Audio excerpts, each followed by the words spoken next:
মধুর সমস্যা আঞ্চলত্তি, তা কাকে রেখে কাকে স্কোয়াডে রাখবেন এই নিয়ে বিপাকে ব্রাজিলের নতুন কোচ।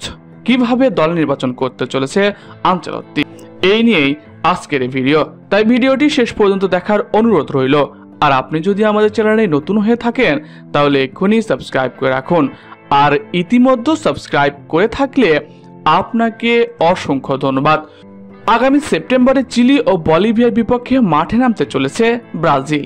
সেই লক্ষ্যে 25 আগস্ট রাত 12:30 স্কোয়াড ঘোষণা করবে আঞ্চলত্তি।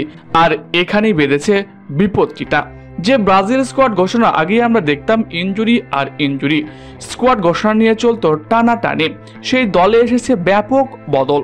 এখন ব্রাজিল কোচকে মাথা ঘামাতে হচ্ছে কাকে দলে রাখবেন আর কাকে দল থেকে বাদ দিবেন।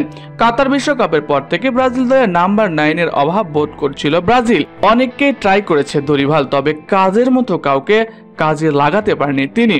রোনালদো নাজারিওর পর তেমন করে আর ভালো নাম্বার 9 পাওয়া যায়নি, স্বীকৃত নাম্বার 9 হয়ে উঠতে পারেনি ব্রাজিলের কেউ। তবে এখন চলছে ব্রাজিল নাম্বার 9 ঝলক। বর্তমান সময়ে সেরাদের মাঝে ইগোর জেসুস ব্রাজিল দলের উজ্জ্বল। দলে যেদিনই সুযোগ পেয়েছে নিজেকে প্রমাণ করতে চেষ্টা করেছে, নিজেকে মিলে ধরেছে। আবার এখন পর্যন্ত ব্রাজিলের হয়ে ডাক না পাওয়া পেদ্রো নিজের জাত চিনিয়ে যাচ্ছে ক্লাব বিশ্বকাপে, সেই সাথে আলো ছড়িয়েছে ইংলিশ প্রিমিয়ার লিগেও। তাদের সাথে প্রতিদ্বন্দ্বিতা করছে আরেক স্বদেশী ইংলিশ প্রিমিয়ার লিগে হয়ে খেলছেন ম্যাথিউ কুনা। আবার গতকাল প্রিমিয়ার লিগে প্রথম ম্যাচে জোড়া গোল করে আঞ্চলিকদের জানিয়ে দিলেন হারিয়ে যাওয়ার জন্য দলে আসেননি রিচার্লিসন। গত উইন্ডোতে দলে ডাক পেলেও পারফর্ম করতে পারেনি ঠিক মতো, ফলে গুঞ্জন উঠেছিল দল থেকে বাদ পড়তে পারেন তিনি। তবে এখন এমন পারফরমেন্সের পর দল থেকে বাদ দেওয়া কঠিন হয়ে পড়েছে আঞ্চলিকদের জন্য।